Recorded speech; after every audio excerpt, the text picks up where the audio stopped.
Hello my dear students, welcome to our channel Murugan Tech World. Easy to learn, easy to win. இந்த வீடியோவில் நம்ம என்ன பார்க்க போகிறோம் அப்படின்னா subject code CD3291 data structures and algorithm சப்ஜெக்டுடைய unit wise important question with ஆன்சர்ஸோட lecture video series பார்த்துட்டு இருக்கோம். ப்ரீவியஸ் செஷன் வீடியோஸ் பார்க்காம இருக்கீங்க அப்படின்னா டிஸ்கிரிப்ஷனில் பிளேலிஸ்டோட லிங்க் கொடுத்துருக்கேன், செக் பண்ணி பாருங்க. இந்த வீடியோவில் நம்ம பார்க்க போகிறது minimum spanning tree. Minimum spanning tree அப்படின்னா என்ன? நான் ஆல்ரெடி உங்களுக்கு BFS சொல்லி கொடுக்குறப்பே சொல்லியிருப்பேன். மினிமம் ஸ்பேனிங் ட்ரீனா ஒன்றுமே கிடையாது, அசைக்ளிக் கிராஃப் மாதிரி தான். நம்ம விதவிதமாக போடலாம், பட் சைக்கிள் நமக்கு ஃபார்ம் ஆகக்கூடாது. ஒரு வெர்டிசஸ் அண்ட் எட்ஜஸ் காம்பினேஷன் ஒரு கிராஃப் இருக்குன்னா அந்த கிராஃப்ல எல்லா நோடும் ஜாயின்ல இருக்கணும், ஓகேவா? ஆனா சைக்கிள் ஃபார்ம் பண்ணக்கூடாது. அதுக்கு பேர் தான் நம்ம மினிமம் ஸ்பேனிங் ட்ரீ அப்படின்னு சொல்வோம். The spanning tree of the graph is a subgraph that contain all the vertices and is also a tree ஆவும் இருக்கும். A graph may have many spanning tree. ஒரு கிராஃபுக்கு நிறைய ஸ்பேனிங் ட்ரீ இருக்கலாம், அது cycle form பண்ணாம இருக்கணும், ஓகேவா? இப்போ இங்க ஒரு சிம்பிள் கிராஃப் எடுத்திருக்கோம், அதுக்கு different types of minimum spanning tree வரையலாம். ஓகே, இதுதான் மினிமம் ஸ்பேனிங் ட்ரீன்னு சொல்றோம். இந்த மினிமம் ஸ்பேனிங் ட்ரீ கம்பல்சரி எப்படி இருக்கணும்னு பாத்தீங்க அப்படின்னா அன்டைரக்டடா இருக்கணும், வெயிட்டட் கிராஃப்ல இருக்கணும், ஓகேவா? அப்பதான் இந்த மினிமம் ஸ்பேனிங் ட்ரீ அப்ளிகபிள் ஆகும். So undirected graph means two way கிராஃபா இருக்கக்கூடாது, ஓகேவா? டூ வே கிராஃபா இருக்கணும், சாரி.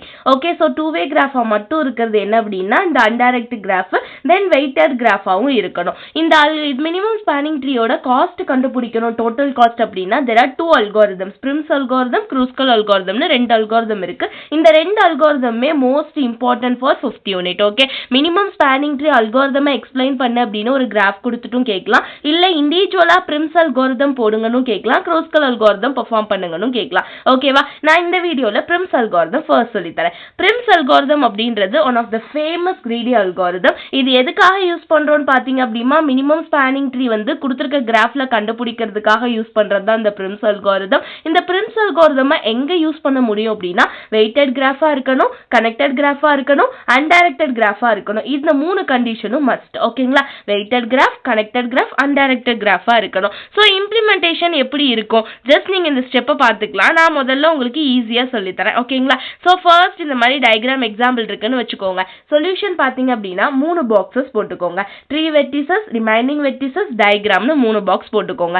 முதல்ல நம்மளுடைய கிராஃப் வெயிட்டட் கிராஃபா இருக்கா, அன்டைரக்டட் கிராஃபா இருக்கா, தென் கனெக்டட் கிராஃபா இருக்கான்னு செக் பண்ணணும். மூணுமே இங்க இப்போ அப்ளிகபிள் ஆகுது, ஓகேவா? இப்போ ஃபர்ஸ்ட் நான் சோர்ஸ் வெர்டெக்ஸ் அவங்களே கொடுத்தாங்கன்னா எடுத்துக்கலாம், இல்ல A1 2 3 எல்லாம் இருந்துச்சுன்னா ஃபர்ஸ்ட் நம்பரை நம்ம எடுத்துக்கலாம். ஸோ A ஐஃபன் கமா ஐஃபன் எம்டி போட்டுக்கிறோம். ஃபர்ஸ்ட் நெக்ஸ்ட் என்ன பண்ணணும் அப்படின்னா மிச்சம் இருக்க வெர்டெக்ஸஸ்லாம் இந்த மாதிரி எடுத்து எழுதிடணும். BCDEF அப்படின்னு சொல்லிட்டு இந்த மாதிரி தனித்தனியா முதல்ல எடுத்து எழுதிருங்க, ஓகேவா? இந்த மாதிரி எம்டியா. இப்போ அதுல எப்படி ஃபில் பண்ணணும்னு சொல்றேன். ஏல இருந்து பிக்கு போதான்னு பார்க்கணும் அந்த எட்ஜஸ், ஓகேவா? ஸோ ஏல இருந்து பிக்கு 3ல எட்ஜஸ் போகுது, ஸோ A,3 அப்படின்னு போடணும், ஓகேவா? ஏல இருந்து சிக்கு போதான்னு பார்க்கணும். ஏல இருந்து சிக்கு எனக்கு வெர்டிசஸ் போகல, அப்ப ஐஃபன் கமா இன்ஃபினிட்டிவ். ஏல இருந்து டிக்கும் போகல, ஐஃபன் கமா இன்ஃபினிட்டிவ். ஏல இருந்து இக்கு 6 போகுது, ஸோ A,6.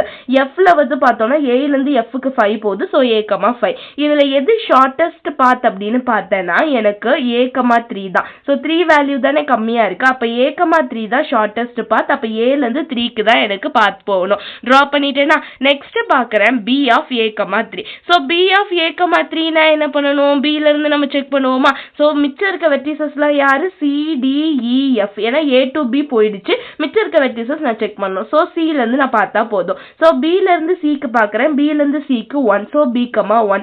Bல இருந்து Dக்கு எந்ததும் போல ஐஃபன் கமா இன்ஃபினிட்டிவ். Bல இருந்து Eக்கும் எதுவும் போல, பட் இதுக்கு ஃப்ரெண்ட் ஸ்டெப்ல இதுக்கு ஏதாவது வேல்யூ இருக்கான்னு செக் பண்ணணும். ஆமா, ஈக்கு A,6 இருக்கு, ஸோ A,6ன்னு போட்டுக்கலாம்.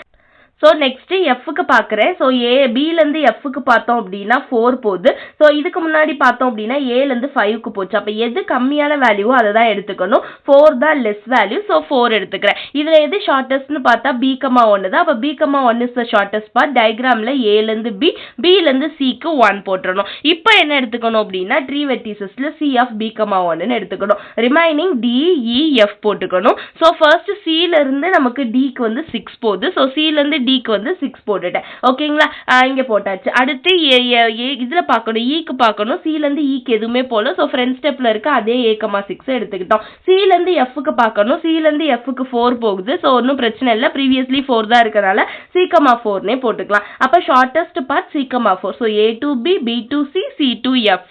ஓகேங்களா, அடுத்து இப்ப F தான் எடுத்துக்க போறேன். Remaining DE. ஸோ Fல இருந்து Dக்கும் Fல இருந்து Eக்கும் பார்க்கணும். Fல இருந்து Dக்கு பார்த்தேன்னா 5. ஓகேங்களா, ஸோ Fல இருந்து Dக்கு பார்க்கறப்ப எனக்கு 5ன்னு இருக்கு. தென் Fல இருந்து Eக்கு பார்க்கணும். Fல இருந்து Eக்கு பார்த்தேன்னா 2. ஸோ 2ன்னு போட்டுட்டேன். இப்போ இதுல எது ஸ்மாலஸ்ட்னா E of F,2. ஸோ இங்க வரைஞ்சிட்டு நான் வந்து மினிமம் ஸ்பேனிங் ட்ரீக்கு E of F,2 போட்டு ரிமைனிங் D மட்டும் போட்டுக்குவேன். இப்போ Eல இருந்து Dக்கு பார்க்கணும். Eல இருந்து Dக்கு பார்த்தேன் அப்படின்னா எனக்கு 8ன்னு இருக்கு. 8 அப்படின்னு இருக்கப்ப ஆல்ரெடி Dக்கு ஏதாவது கம்மி வேல்யூ இருக்கானா, ப்ரீவியஸ் ஸ்டெப்ல 5ன்னு இருக்கு. Fல இருந்து போனா எந்த வேல்யூ கம்மியா இருக்கோ அதை தான் எடுத்துக்கணும். ஸோ Dல வந்து நான் என்ன பண்றேன் அப்படின்னா, Eல இருந்து போகுனா அதிகமாகும். ஸோ நான் Fல இருந்தே போய்க்கிறேன். ஸோ Fல இருந்து Dக்கு போனா 5. ஸோ நான் டயக்ராம் வரைகிறப்ப Fல இருந்து Dக்கு 5 போட்டுக்குவேன். எனக்கு ஃபைனலா மினிமம் ஸ்பேனிங் ட்ரீ டயக்ராம் கிடைச்சிருச்சு. இந்த மினிமம் ஸ்பேனிங் ட்ரீ டயக்ராம் கிடைச்சதுக்கு அப்புறம் இந்த பிரிம்ஸ் அல்காரிதம்ல என்ன கண்டுபிடிக்க போறோம், cost of minimum spanning tree தான் கண்டுபிடிக்கணும். அப்போ நம்ம கண்டுபிடிச்சிருக்க எல்லா வெர்டெக்ஸோட வெயிட்டை ஆட் பண்ணா வரது தான் டோட்டல் காஸ்ட். ஓகேவா, ஸோ இங்க ஆட் பண்ணேன் அப்படின்னா 3 + 1 4, 4 + 4 8, தென் 8 + 5 13, then 13 + 2 15. ஸோ காஸ்ட் எனக்கு டோட்டல் பார்த்தேன் அப்படின்னா 15. ஓகே, ஃபைனல் ஆன்சர் செக் பண்றப்ப இந்த 15ன்ற வேல்யூவை தான் செக் பண்ணுவாங்க மெயினா. ஸோ நம்ம ஸ்டெப்ஸ் கரெக்டா போட்டிங்கன்னா மட்டும்தான் நமக்கு ஆன்சர் கரெக்டா வரும். ஓகேவா, ரொம்ப ரொம்ப ஈஸி சம்மா, ஈஸியா புரிஞ்சுக்கலாம். முதல்ல ட்ரீ வெர்டிசஸ், ரிமைனிங் வெர்டிசஸ் டயக்ராம்னு 3 பாக்ஸ் போட்டுக்கோங்க. ஃபர்ஸ்ட் சோர்ஸ் வெர்டெக்ஸை எம்டியா விட்டணும், ரிமைனிங் வெர்டிசஸ் போட்டுக்கணும். ரிமைனிங் வெர்டிசஸ் போட்டதுக்கு அப்புறம் பார்த்தோம் அப்படின்னா நமக்கு ஏதோ ஒவ்வொன்றுல இருந்தும், அதாவது நம்மள்ட்ட ட்ரீ வெர்டிசஸ்ல இருந்து ரிமைனிங் வெர்டிசஸ்க்கு எவ்வளோ லென்த்ல எவ்வளோ வெயிட்ல நமக்கு போகுதுன்னு பார்க்கணும். லெஸ் வெயிட்டை தான் எடுத்துக்கணும். அப்படி போகலைன்னா ஹைஃபன் கமா இன்ஃபினிட்டிவ்னு எடுத்துக்கலாம். அதுல ஷார்டஸ்ட் பார்த்து எடுத்து நெக்ஸ்ட் அதை ட்ரீ வெர்டிசஸ் எடுத்து இதே மாதிரி ஒவ்வொரு ஸ்டெப்பா ப்ராசஸ் பண்ணி ஃபைனலா நம்ம காஸ்ட் கண்டுபிடிக்கணும். ஓகே, சிம்பிள் கொஸ்டின், ஈஸியா எழுதுற கொஸ்டின் தான். நீங்க ஈஸியா நீட்டாவே அட்டென்ட் பண்ணிடலாம். ஓகேங்களா, நெக்ஸ்ட் வீடியோல க்ரூஸ்கல் அல்காரிதம் பார்க்கலாம். மறக்காம முருகன் டெக்வல் சேனலை சப்ஸ்கிரைப் பண்ணிக்கோங்க. பக்கத்துல இருக்க பெல் ஐகானையும் கிளிக் பண்ணிக்கோங்க. அப்பதான் நான் போடுற வீடியோஸ் உடனே நோட்டிபிகேஷனா உங்க மொபைலுக்கு வரும். Stay tune. தேங்க்யூ.